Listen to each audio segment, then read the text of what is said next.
Returning to her family's decaying Midwestern farm, botanist Dr. Maya Sharma dismisses her childhood fears of a strange figure in the corn as mere superstition. But as the harvest begins, the impossible bounty of their crop and the increasingly menacing sightings of a tall, spectral man force her to confront a terrifying truth.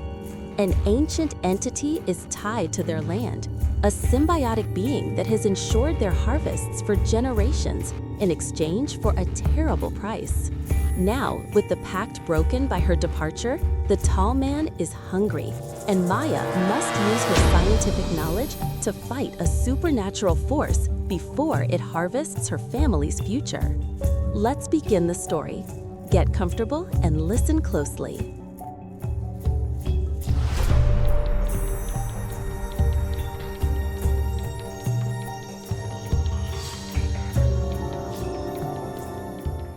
The air in the American Midwest during late summer was a physical thing, thick with the scent of dry earth, the sweet perfume of sun-baked corn, and the fine, gritty dust that coated everything.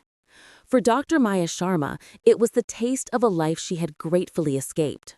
Pulling her sensible sedan up the long, rutted driveway of the Sharma family farm, she felt the familiar knot of filial duty and long-simmering resentment tighten in her stomach. The farm was dying. It was in the skeletal frame of the barn, its paint peeling like sunburnt skin, and in the weary slump of the farmhouse, its porch groaning under the weight of generations. Most of all, it was in the rattling cough that echoed from within the house, the sound of her father, Jacob, being slowly consumed by the very land he dedicated his life to. "You came," he said, his voice a gravelly whisper.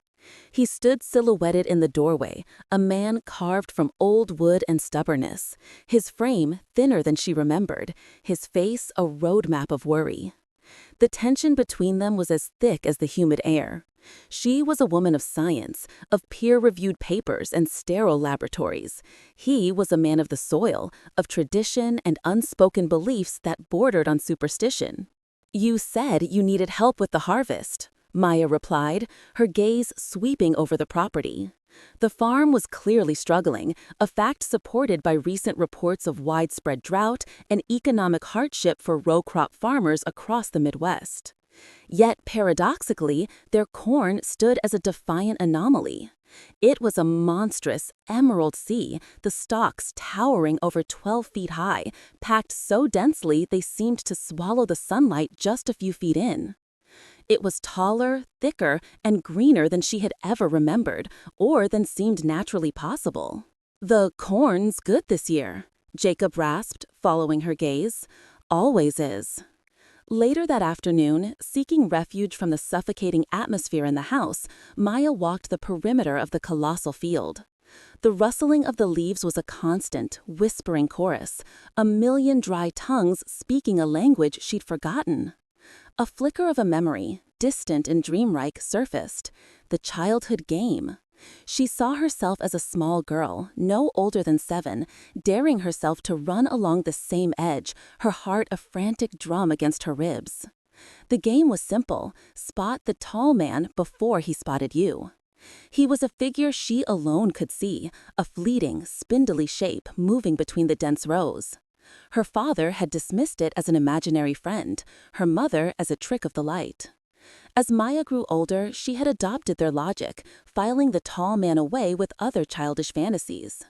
But the memory now felt different, imbued with a gravity that her adult mind couldn't easily dismiss.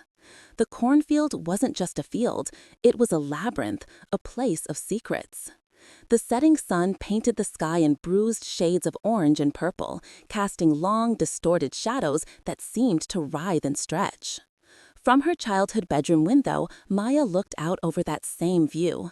The sheer scale of the field was oppressive. A sea of green and gold under the twilight, it felt ancient and alive. The wind picked up, and the cornstalks swayed in a hypnotic, rolling motion. It was then that she saw him. It was just for a second, a blink and you'll miss it flicker deep within the rows.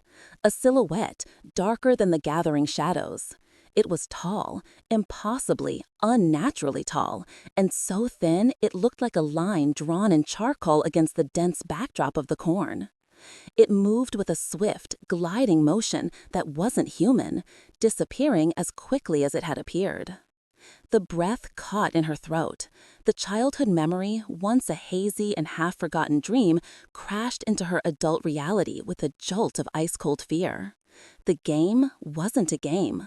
The imaginary friend wasn't imaginary. The tall man was real, and he was still here. The sightings became a part of her new, unsettling routine. In the hazy light of dawn, she would see him as a distant stick figure standing motionless at the far end of the field. In the oppressive heat of midday, she would catch a glimpse of his impossibly fast movement deep within the rows, a flicker in her peripheral vision. He was a silent, fleeting guardian of the corn, a constant presence that was both unnerving and, in a strange way, integral to the landscape. "Dad, look," she said one afternoon, pointing from the porch, "out there by the old oak." Jacob squinted, his hand shielding his eyes. The sun beat down, the air shimmering above the corn. "Don't see nothin'," he grunted, turning away. "The corn plays tricks on the eyes." But his denial was too quick, his tone strained with something other than irritation. He knew, or at least he knew of him. Their harvest began, and the reason for the farm's solvency became unnervingly clear. The yield was astonishing. While neighboring farms were reporting losses due to blight, drought, or pests, the Sharma corn was perfect. Each ear was flawless, the kernels plump and sweet. The machinery groaned under the weight of the bounty. It wasn't just good luck, it felt unnatural, as if their plot of land was operating under a different set of biological rules. Maya, the botanist, saw it and couldn't explain it. This level of perfection, this resistance to all common agricultural ailments, defied scientific explanation. One afternoon, seeking a break and a dose of normalcy, she drove over to the adjacent property, owned by the Carter family for just as long as the Sharmas had owned theirs. Ben Carter, a man in his 50s with a sun-beaten face and kind eyes, was fixing a piece of machinery in his yard. "Heard you were back, Maya," he said, wiping grease from his hands with a rag. "Sorry about your dad." "Thanks, Ben. He's stubborn." "That's a Sharma trait," Ben chuckled, but the smile didn't quite reach his eyes.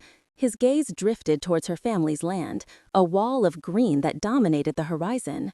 "Your corn's looking strong, always does."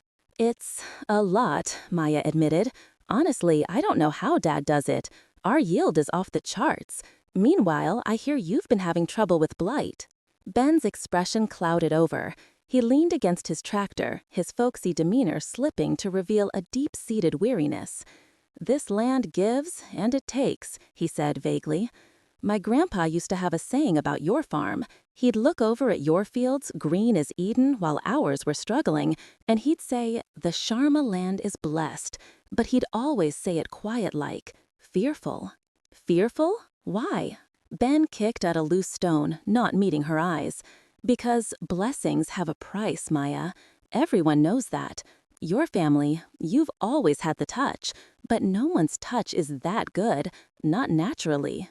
He wouldn't elaborate, shaking his head and changing the subject, but his words hung in the air long after she had driven away. A blessing with a price, a harvest that was unnaturally perfect, a tall, silent figure who walked between the rows. The pieces were beginning to connect, forming a picture that science couldn't explain and that she was terrified to look at directly. Driven by Ben Carter's ominous words, Maya began a different kind of harvest. Instead of corn, she hunted for answers in the dusty, neglected office of the farmhouse. She was looking for financial records, for some logical explanation for their impossible bounty, a secret fertilization technique, a forgotten contract. What she found instead were her grandfather's and father's old farm ledgers, their covers warped by humidity, the pages smelling of decay and time. At first, they were exactly what she expected, columns of figures, records of seed purchases, fuel costs, and harvest yields. But tucked between the mundane financial data, she began to find notes, handwritten in the margins in a cramped, spidery script. They were cryptic, almost poetic, and utterly out of place. An entry from her grandfather, dated 1968. "The shepherd walks the rows. The corn is safe. He watches." Another from 1975. "Drought takes the county, but our field is an island of green. The tithe is paid." And then from her father, Jacob, in 1995. "A bad year for secrets. The tall man is patient. He will wait for his due." The tall man, the shepherd. The terms were used interchangeably, not as a threat, but as a partner. Maya's blood ran cold as she pieced together the horrifying truth from these fragmented confessions. The entity in the corn was not just a haunter, it was a symbiotic partner bound to their land. It was an ancient, powerful being that shepherded the corn, protecting it from blight, pests, and drought, ensuring a bountiful harvest year after year. It was the source of the Sharma family's luck. In return, it demanded a tithe. But this was no ordinary payment. The ledger notes grew more specific, more personal, as she delved deeper. The entity didn't want money or a portion of the crop. It fed on something intangible. It fed on them. 1982, Jacob. "Offered him the memory of my first love. The corn thrived in the August heat." 1988, Jacob. "Gave him my ambition to see the ocean. He was pleased. The harvest was the best in a decade." 1993, Jacob. "The shepherd is hungry for more than memories now. He asks for a dream. I gave him the one where I sold this place and moved to the city." Maya slammed the ledger shut, a wave of nausea washing over her. The family's defining traits, their privacy, their lack of grand ambitions, their almost grim dedication to this single plot of land, it wasn't a choice, it was a sacrifice. For generations, the Sharmas had been feeding their futures, their deepest secrets, their most precious memories, and their brightest dreams to the entity in the field, all to survive in the present. They were pruning their own souls to feed the soil. She frantically searched for more recent entries, her hands shaking. She found the ledger from the year she left for college, the year she had broken the chain of tradition to pursue a life of science and discovery. Her father's handwriting was frantic, panicked. September 2017. "She has gone. She has taken her future away from this land. It does not belong to her. It belongs to him. The shepherd is hungry. The tithe is unpaid." The words were a death sentence. Her departure wasn't just a daughter leaving home. It was a flagrant violation of an ancient sacred pact. The account was in arrears, and the shepherd, she now knew with chilling certainty, was a creditor who would stop at nothing to collect. The unpaid tithe, the hungry shepherd. The pieces clicked into place with the horrifying finality of a coffin lid shutting. Maya looked at her father's illness not with the eyes of a scientist, but with the understanding of one who has just read the terms of a terrible bargain. His lung condition, which they had blamed on decades of inhaling farm dust, was something more sinister. It was a collection on a debt. With her future, her ambitions, and her memories now out of reach in the academic world, the entity had turned to the only Sharma left on the land. It was taking a different kind of tithe from Jacob. It was harvesting his vitality, his energy, his life force. He wasn't just sick, he was being consumed, slowly and methodically, by the hungry ground he had served his entire life. The knowledge changed everything. The tall man was no longer a passive, spectral observer in the distance. His behavior shifted, becoming more direct, more focused, more menacing. He was no longer content to patrol the deep rows. Now, he would appear at the very edge of the cornfield, just yards from the house. She would look up from the porch and find him there, a skeletal silhouette against the setting sun, his stillness more terrifying than any movement. He was watching her. He seemed to know she was the one who had broken the rules. She was the one who had escaped, whose mind was full of new, interesting experiences from the world beyond the farm. To a being that fed on ambition and memory, she was a feast. His influence began to bleed into her reality. The nights were the worst. She was plagued by dreams of walking through an endless, rustling labyrinth of corn, the dry leaves brushing against her skin like skeletal fingers. She would wake up with her heart pounding, the scent of green stalks thick in her nostrils. During the day, his presence was a psychic intrusion. Faint, whispering sounds would ride on the wind, sounding like her own half-forgotten thoughts or secrets spoken aloud. More unnervingly, she felt a profound change within herself. Her ambitions, the very things that had driven her away, her desire to lead a research team, to publish groundbreaking papers, to earn the respect of her peers, began to feel distant and unimportant. They were being replaced by a strange, placid desire to simply stay, to walk the fields, to tend the corn, to remain on the land, silent and rooted forever. The entity wasn't just watching her, it was beginning to cultivate her, preparing her for a final, terrible harvest. The tall man's campaign of terror escalated from passive observation to an active, predatory game. The period of watching was over. The herding had begun. Maya would be working near the field, perhaps mending a fence or clearing brush, and she'd feel the familiar prickle of being watched. She'd look up, and he would be there, standing perfectly still at the mouth of a corn row 100 yards away. Her heart would hammer against her ribs. She'd force herself to look away for just a moment, to grab a tool or take a breath, and when she looked back, he would be gone from that row, only to have reappeared at the entrance of one 50 yards closer. He never moved when she watched. He only ever had moved. It was a terrifying, silent chess game where he was the only one making moves, systematically cutting off the board, hurting her with fear itself. His presence began to leave physical traces, undeniable evidence that this was more than just a psychological haunting. One morning, she discovered strange spiral patterns pressed into the damp earth at the field's edge, as if a giant spiraling thumb had pressed down from above. Days later, she found a deer at the wood line. It wasn't wounded or marked by any predator. It was simply dead, its body oddly deflated, its fur dry and brittle to the touch, as if every ounce of moisture and life had been leached out of it. It was a husk, harvested. That was the final straw. That evening, clutching the old, damning ledgers, Maya confronted her father. He was sitting in his worn armchair, a shallow, rattling breath the only sound in the dim living room.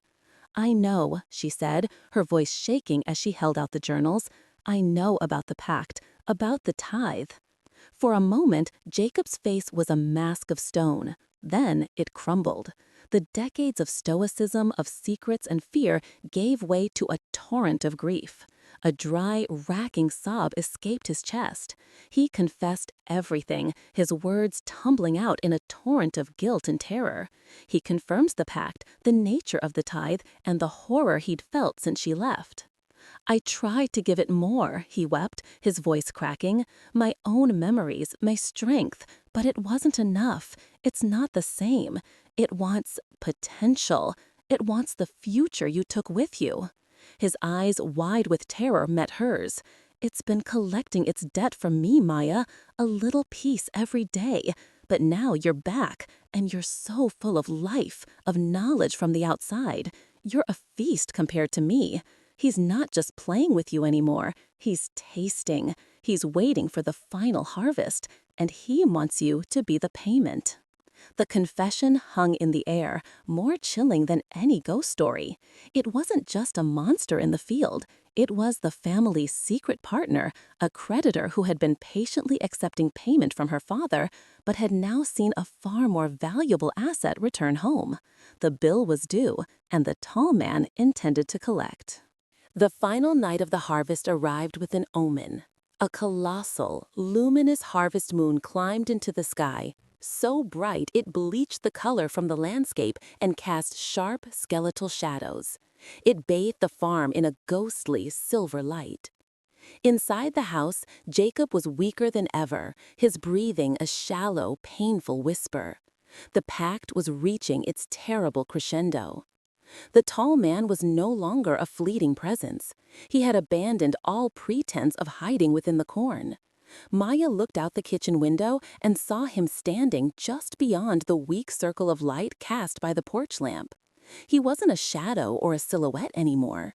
The moonlight gave his form a terrifying clarity.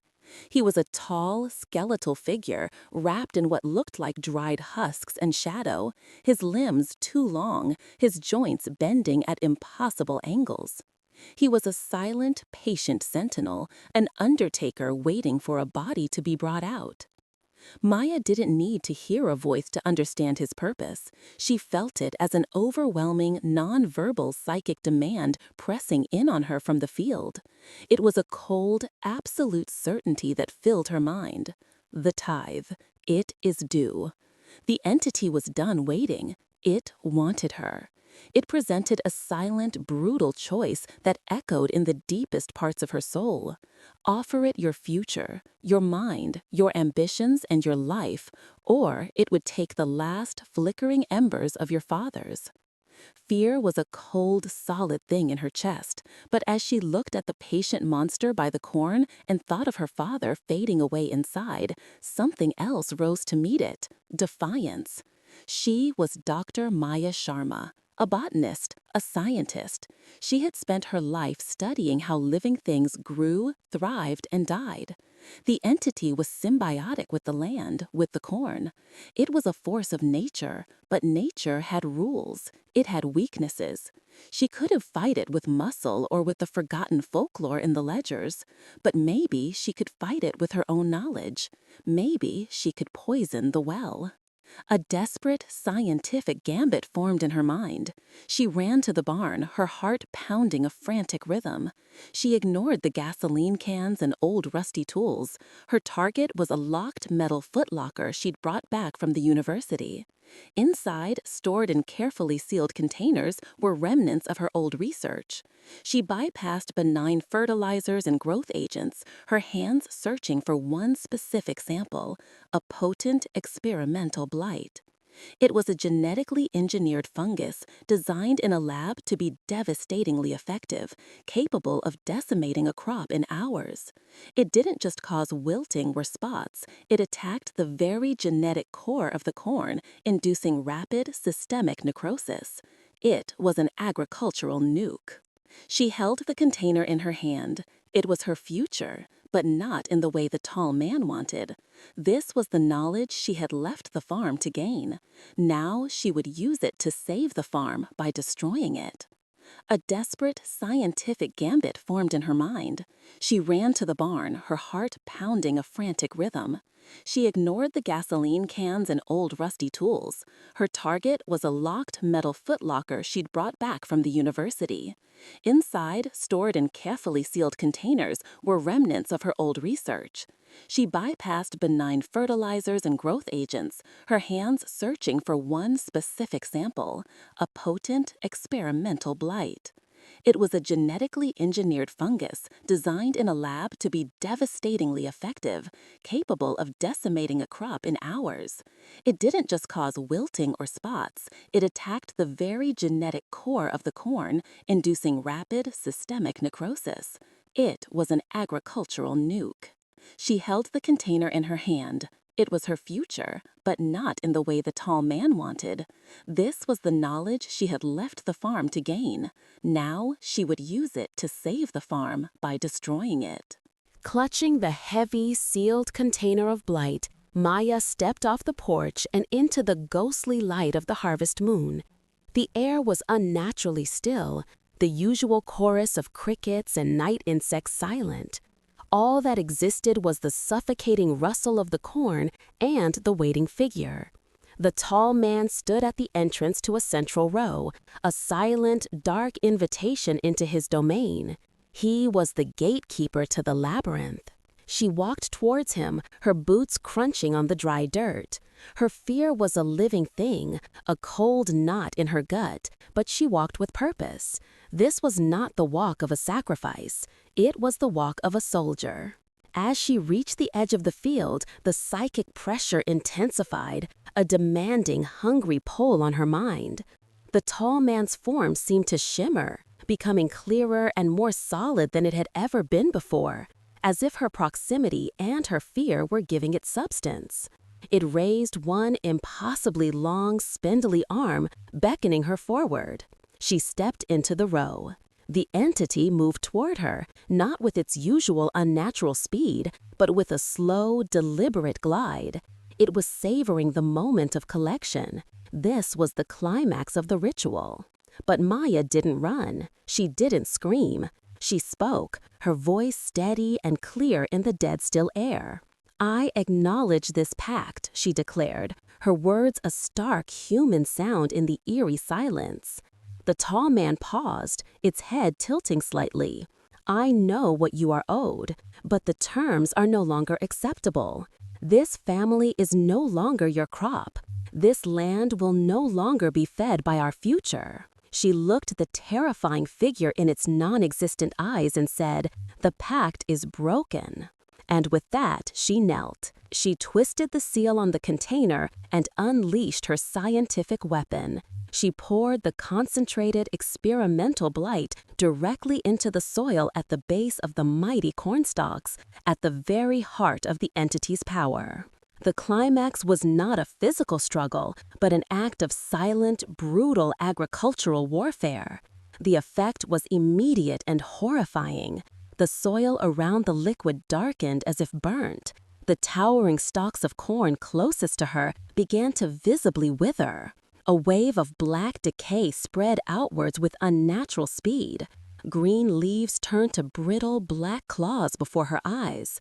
Plump ears of corn shriveled and rotted on the stalk. The sweet smell of the harvest was instantly replaced by the fetid stench of accelerated death. The tall man reared back. It let out a silent, psychic scream that tore through Maya's mind, a soundless shriek of pure agony and violation. Its form, once becoming so solid, began to waver and distort violently as its symbiotic host, the very crop that gave it life and anchor, was being murdered at a genetic level. It wasn't being killed directly, but its connection to the physical world, its source of sustenance and power, was being severed, poisoned at the root. The silent scream faded, and with it, the tall man. Its wavering form, now a frantic storm of shadows and dust, could no longer hold its shape. As the last of the cornstalks around it blackened and crumbled into dust, the entity dissolved, its essence disintegrating into nothingness, blown away on a sudden cool wind. The oppressive, watchful presence that had suffocated the farm for generations was gone. In a matter of hours, the entire monstrous field of corn was a dead, blackened waste. Under the pale morning light, it looked like a battlefield after a firestorm. The silence was profound. Maya, exhausted and trembling, stumbled back into the house. The first thing she noticed was the sound of her father's breathing. It was deeper, more even. A little color had returned to his cheeks as he slept in his chair. The immediate parasitic drain on his life force had stopped. They had won, but victory came at a terrible price. They were free from the pact, but the land that had sustained and imprisoned their family was now barren and useless, poisoned by Maya's cure. They had saved themselves, but had lost their livelihood, their history, their home. Within a month, they sold the farm and the now dead land for a fraction of its former worth and left their ancestral home forever. Their Sisyphean task was over, but they were exiled. Months later, the Midwest felt like a distant, dusty memory. They lived in a small, clean apartment in a city hundreds of miles away. Jacob was slowly, steadily recovering, the city air a balm to his healing lungs. Maya had found a job at a local university arboretum, her days spent in the quiet, climate-controlled peace of greenhouses. The final scene of her old life played out in this new beginning. She was in a large greenhouse, surrounded by life of her own choosing, her own creation. She was working with a new strain of experimental corn, resilient, adaptable, and entirely hers. She held a tiny, green seedling in the palm of her hand, its leaves just beginning to unfurl. It was a symbol of a new future, one she had fought for and won. As she admired the fragile new life, she felt it. A faint, familiar prickle on the back of her neck. The distinct, chilling feeling of being watched. Her breath caught. Slowly, she looked up, her eyes drawn to her own reflection in the vast pane of greenhouse glass.